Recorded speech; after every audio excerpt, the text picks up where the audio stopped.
ओम शांति। 22 सितंबर 2020 की साकार मुरली। बाबा कहते, मीठे बच्चे, तुम्हारी प्रतिज्ञा है कि जब तक हम पावन नहीं बने हैं तब तक बाप को याद करते रहेंगे, एक बाप को ही प्यार करेंगे। प्रश्न: सयाने बच्चे समय को देखते हुए कौन सा पुरुषार्थ करेंगे? उत्तर: अंत में जब शरीर छूटे तो बस एक बाबा की ही याद रहे और कुछ भी याद ना आए। ऐसा पुरुषार्थ सयाने बच्चे अभी से करते रहेंगे, क्योंकि कर्मातीत बनकर जाना है।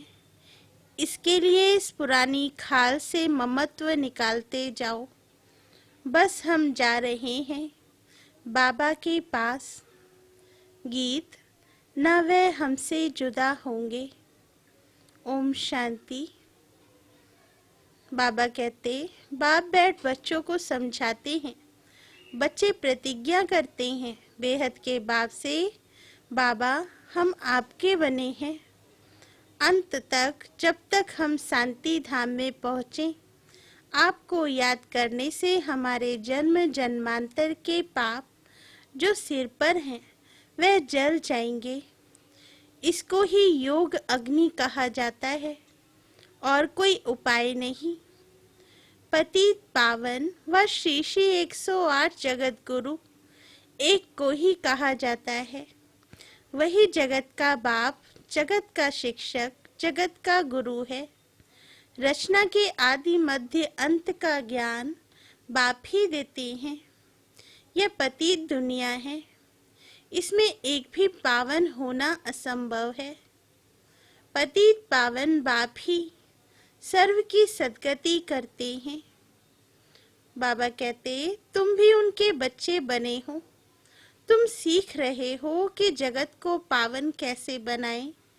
शिव के आगे त्रिमूर्ति जरूर चाहिए, यह भी लिखना है। डीटी सावरंटी आपका जन्मसिद्ध अधिकार है, सो भी अभी कल्प के संगम युगे। क्लियर कर लिखने बगैर मनुष्य कुछ समझ नहीं सकते। और दूसरी बात, सिर्फ बी के नाम जो पढ़ता है उसमें प्रजापिता अक्षर जरूरी है, क्योंकि ब्रह्मा नाम भी बहुतों के हैं। प्रजापिता ब्रह्मा कुमार ईश्वरीय विश्वविद्यालय लिखना है। तुम जानते हो, जैसे विश्व को पावन पारस तो एक बाप ही बनाएंगे। इस समय एक भी पावन है नहीं, सब एक दो में लड़ते गालियां देते रहते हैं। बाप के लिए भी कह देते हैं कक्ष मक्ष अवतार। अवतार किसको कहा जाता है यह भी समझते नहीं। अवतार तो होता ही एक का है, वह भी अलौकिक रीति शरीर में प्रवेश कर विश्व को पावन बनाते हैं। और आत्माएं तो अपना अपना शरीर लेती हैं, उनको अपना शरीर है नहीं। परंतु ज्ञान का सागर है तो ज्ञान कैसे देंगे? शरीर चाहिए ना। इन बातों को तुम्हारे सिवाय और कोई नहीं जानते हैं। गृहस्थ व्यवहार में रह पवित्र बनना, यह बहादुरी का काम है। महावीर अर्थात वीरता दिखाई, यह भी वीरता है। जो काम सन्यासी नहीं कर सकते वह तुम कर सकते हो। बाप श्रीमत देते हैं, तुम ऐसे गृहस्थ व्यवहार में रहते कमल फूल समान पवित्र बनो, तभी ऊंच पद पा सकेंगे। नहीं तो विश्व की बादशाही कैसे मिलेगी? बाबा कहते, यह है ही नर से नारायण बनने की पढ़ाई। ये पाठशाला है, बहुत पढ़ते हैं, इसलिए लिखो ईश्वरीय विश्वविद्यालय। यह तो बिल्कुल राइट अक्षर है। भारतवासी जानते हैं कि हम विश्व के मालिक थे। कल की बात है, अभी तक राधे कृष्ण अथवा लक्ष्मी नारायण के मंदिर बनते रहते हैं। कई तो फिर पतित मनुष्य के भी बनाते हैं। द्वापर से लेकर तो है ही पतित मनुष्य। कहाँ शिव का, कहाँ देवताओं का मंदिर बनाना, कहाँ यह पतित मनुष्य का। यह कोई देवता थोड़े ही है। तो बाप समझाते हैं, इन बातों पर ठीक रीति विचार सागर मंथन करना है। बाबा तो समझाते रहते हैं, दिन प्रतिदिन लिखत चेंज होती रहेगी। ऐसे नहीं, पहले क्यों नहीं ऐसा बनाया, ऐसे नहीं कहेंगे। पहले क्यों नहीं मनमना भव का अर्थ ऐसे समझाया। बाबा कहते, अरे पहले ही थोड़े ही ऐसी याद में ठहर सकेंगे। बहुत थोड़े बच्चे हैं जो हर एक बात का रिस्पॉन्ड पूरी रीति कर सकते हैं। तकदीर में ऊंच पद नहीं है तो टीचर भी क्या करेंगे। ऐसे तो नहीं, आशीर्वाद से ऊंच बना देंगे। अपने को देखना है, हम कैसी सर्विस करते हैं। विचार सागर मंथन चलना चाहिए। गीता का भगवान कौन, यह चित्र बहुत मुख्य है। भगवान है निराकार, वह ब्रह्मा के शरीर बगैर तो सुना ना सके। वह आते ही हैं ब्रह्मा के तन में संगम पर। नहीं तो ब्रह्मा विष्णु शंकर काहे के लिए हैं। बायोग्राफी चाहिए ना, कोई भी जानते नहीं। ब्रह्मा के लिए कहते हैं, 100 भुजा वाले ब्रह्मा के पास जाओ, 1000 भुजा वाले के पास जाओ। इस पर भी एक कहानी बनी हुई है। प्रजापिता ब्रह्मा के इतने ढेर बच्चे हैं ना, यहाँ आते ही हैं पवित्र बनने। जन्म जन्मांतर अपवित्र बनते आए हैं, अब पूरा पवित्र बनना है। श्रीमत मिलती है, मामेकम याद करो। कोई कोई को तो अभी तक भी समझ में नहीं आता कि हम याद कैसे करें। मूंझ पड़ते हैं, बाप का बनकर और विकर्मा जीत ना बने, पाप ना कटे, याद की यात्रा में ना रहे तो वे क्या पद पाएंगे। भल सरेंडर हैं, परंतु उनसे क्या फायदा जब तक पुण्य आत्मा बन औरों को ना बनाए, तब तक ऊंच पद पा नहीं सकते। जितना थोड़ा मुझे याद करेंगे, कम पद पाएंगे। डबल ताजधारी कैसे बनेंगे। फिर नंबरवार पुरुषार्थ अनुसार देरी से आएंगे। ऐसे नहीं, हमने सब कुछ सरेंडर कर दिया है इसलिए डबल सिरताज बनेंगे। नहीं, पहले दास दासियां बनते बनते फिर पिछाड़ी में थोड़ा मिल जाएगा। बहुतों को ये अहंकार रहता है, हम तो सरेंडर हूँ। बाबा कहते, अरे याद बगैर क्या बन सकेंगे। दास दासी बनने से तो साहूकार प्रजा बनना अच्छा है। दास दासी भी कोई कृष्ण के साथ थोड़े ही झूल सकेंगे। ये बहुत समझने की बातें हैं। इसमें बड़ी मेहनत करनी पड़े। थोड़े में खुश नहीं होना है। हम भी राजा बनेंगे, ऐसे तो फिर ढेर राजाएं बन जाएं। बाप कहते हैं, पहली मुख्य है याद की यात्रा। जो अच्छी रीति याद में रहते हैं उनको खुशी रहती है। बाप समझाते हैं, आत्मा एक शरीर छोड़ दूसरा लेती है। सतयुग में खुशी से एक शरीर छोड़ दूसरा लेते हैं। यहाँ तो रोने लग पड़ते हैं। सतयुग की बातें ही भूल गए हैं। वहाँ तो शरीर ऐसे छोड़ते हैं जैसे सर्प का मिसाल है ना।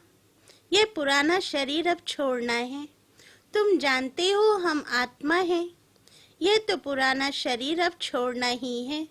शयाने बच्चे जो बाप की याद में रहते हैं, वे तो कहते हैं बाप की याद में ही शरीर छोड़े, फिर जाकर बाप से मिले। कोई भी मनुष्य मात्र को यह पता नहीं है कि कैसे मिल सकते हैं। तुम बच्चों को रास्ता मिला है, अब पुरुषार्थ कर रहे हो। जीते जी मरे तो हो, परंतु जबकि आत्मा पवित्र भी बने ना। पवित्र बन फिर ये पुराना शरीर छोड़ जाना है। समझते हैं कहाँ कर्मातीत अवस्था हो जाए तो ये शरीर छूटे, परंतु कर्मातीत अवस्था होगी तो आप ही शरीर छूट जाएगा। बस हम बाबा के पास जाकर रहें। इस पुराने शरीर से जैसे नफरत आती है, सर्प को पुरानी खाल से नफरत होती होगी ना। तुम्हारी नई खाल तैयार हो रही है, परंतु जब कर्मातीत अवस्था हो, पिछाड़ी को तुम्हारी ऐसी अवस्था होगी। बस अभी हम जा रहे हैं, लड़ाई की भी पूरी तैयारी होगी। विनाश का सारा मदार तुम्हारी कर्मातीत अवस्था होने पर है। अंत में कर्मातीत अवस्था को नंबरवार सब पहुंच जाएंगे। कितना फायदा है। तुम विश्व के मालिक बनते हो तो कितना बाप को याद करना चाहिए। तुम देखेंगे कई ऐसे भी निकलेंगे जो बस उठते बैठते बाप को याद करते रहेंगे। मौत सामने खड़ा है, अखबारों में ऐसा दिखाते हैं जैसे कि अभी अभी लड़ाई छिड़नी है। बड़ी लड़ाई छिड़ेगी तो बॉम्ब चल पड़ेंगे, देरी नहीं लगेगी। सयाने बच्चे समझते हैं, बेसमझ जो हैं कुछ नहीं समझते हैं। जरा भी धारणा नहीं होती, हाँ हाँ भल करते रहते हैं, समझते कुछ भी नहीं। याद में नहीं रहते, जो देह अभिमान में रहते हैं। यह दुनिया याद रहती है, वे क्या समझ सकेंगे। अब बाप कहते हैं देही अभिमानी बनो, देह को भूल जाना है। पिछाड़ी में तुम बहुत कोशिश करने लग पड़ेंगे, अभी तुम समझते नहीं हो। पिछाड़ी में बहुत बहुत पछताएंगे, बाबा साक्षात्कार भी कराएंगे। ये पाप किए हैं, अब खाओ सजा। पद भी देखो, शुरू में भी ऐसे साक्षात्कार करते थे, फिर पिछाड़ी में भी साक्षात्कार करेंगे। बाप कहते हैं अपनी पद इज्जत मत गवाओ, पढ़ाई में लग जाने का पुरुषार्थ करो। अपने को आत्मा समझ मामेकम याद करो, वही पतित पावन है। दुनिया में कोई पतित पावन है नहीं। शिव भगवान वहाँ जबकि कहते हैं सर्व का सद्गति दाता पतित पावन एक, उनको ही सब याद करते हैं। परंतु जब अपने को आत्मा बिंदी समझे तब बाप की याद आए। तुम जानते हो हमारी आत्मा में 84 जन्मों का पाठ नोंदा हुआ है, वह कभी विनाश होने का नहीं है। यह समझना कोई मासी का घर नहीं है, भूल जाते हैं, इसलिए कोई को समझा नहीं सकते। देह अभिमान ने बिल्कुल सबको मार डाला है, यह मृत्यु लोक बन पड़ा है। सब अकाले मरते रहते हैं। जैसे जानवर पक्षी आदि मर जाते, वैसे मनुष्य भी मर जाते, फर्क कुछ नहीं। लक्ष्मी नारायण तो अमरलोक के मालिक है ना। अकाले मृत्यु वहाँ होती नहीं, दुख ही नहीं। यहाँ तो दुख होता है तो जाकर मरते हैं, अकाल मृत्यु आपे ही ले आते हैं। यह मंजिल बड़ी ऊंची है, कभी भी क्रिमिनल आई ना बने, इसमें मेहनत है। इतना ऊंच पद पाना कोई मासी का घर नहीं है, बहादुरी चाहिए, नहीं तो थोड़ी बात में ही डर जाते हैं। बाबा कहते कोई बदमाश अंदर घुस आए, हाथ लगाए तो डंडा लगाकर भगा देना चाहिए, डरपोक थोड़े ही बनना है। शिव शक्ति पांडव सेना गाई हुई है ना, जो स्वर्ग के द्वार खोलते हैं। नाम बाला है तो फिर ऐसी बहादुरी भी चाहिए। जब सर्वशक्तिमान बाप की याद में रहेंगे तब वह शक्ति प्रवेश करेगी। अपने को आत्मा समझ बाप को याद करना है। इस योग अग्नि से ही विक्रम विनाश होंगे, फिर विक्रमाजीत राजा बन जाएंगे। मेहनत है याद की, जो करेगा सो पाएगा। दूसरे को भी सावधान करना है, याद की यात्रा से ही बेड़ा पार होगा। पढ़ाई को यात्रा नहीं कहा जाता, वह है जिस्मानी यात्रा, यह है रूहानी यात्रा। सीधा शांति धाम अपने घर चले जाएंगे। बाप भी घर में रहते हैं, मुझे याद करते करते तुम घर पहुंच जाएंगे। यहाँ सबको पाठ बजाना है, ड्रामा तो अविनाशी चलता ही रहता है। बच्चों को समझाते रहते हैं, एक तो बाप की याद में रहो, और पवित्र बनो। दैवी गुण धारण करो और जितनी सर्विस करेंगे उतना उच्च पद पाएंगे। कल्याणकारी जरूर बनना है। अच्छा, मीठे मीठे सिकिलदे बच्चों प्रति माता पिता बाप दादा का याद प्यार और गुड मॉर्निंग। रूहानी बाप की रूहानी बच्चों को नमस्ते। धारणा के लिए मुख्य सार। पहला पॉइंट, सदा याद रहे सर्वशक्तिमान बाप हमारे साथ है। इस स्मृति से शक्ति प्रवेश करेगी, विकर्म भस्म होंगे। शिव शक्ति पांडव सेना नाम है तो बहादुरी दिखानी है, डरपोक नहीं बनना है। सेकंड पॉइंट, जीते जी मरने के बाद यह अहंकार ना आए कि मैं तो सरेंडर हूँ। सरेंडर हो पुण्यात्मा बन औरों को बनाना है, इसमें ही फायदा है। वरदान, अपनी शुभ भावना द्वारा निर्बल आत्माओं में बल भरने वाले सदा शक्ति स्वरूप भव। वरदान का सार, सेवाधारी बच्चों की विशेष सेवा है स्वयं शक्ति स्वरूप रहना और सर्व को शक्ति स्वरूप बनाना, अर्थात निर्बल आत्माओं में बल भरना। इसके लिए सदा शुभ भावना और श्रेष्ठ कामना स्वरूप बनो। शुभ भावना का अर्थ यह नहीं कि किसी में भावना रखते रखते उसके भाववान हो जाओ, यह गलती नहीं करना। शुभ भावना भी बेहद की हो, एक के प्रति विशेष भावना भी नुकसानकारक है, इसलिए बेहद में स्थित हो निर्बल आत्माओं को अपनी प्राप्त हुई शक्तियों के आधार से शक्ति स्वरूप बनाओ। स्लोगन, अलंकार ब्राह्मण जीवन का श्रृंगार है, इसलिए अलंकारी बनो, दे अहंकारी नहीं। अच्छा, ओम शांति।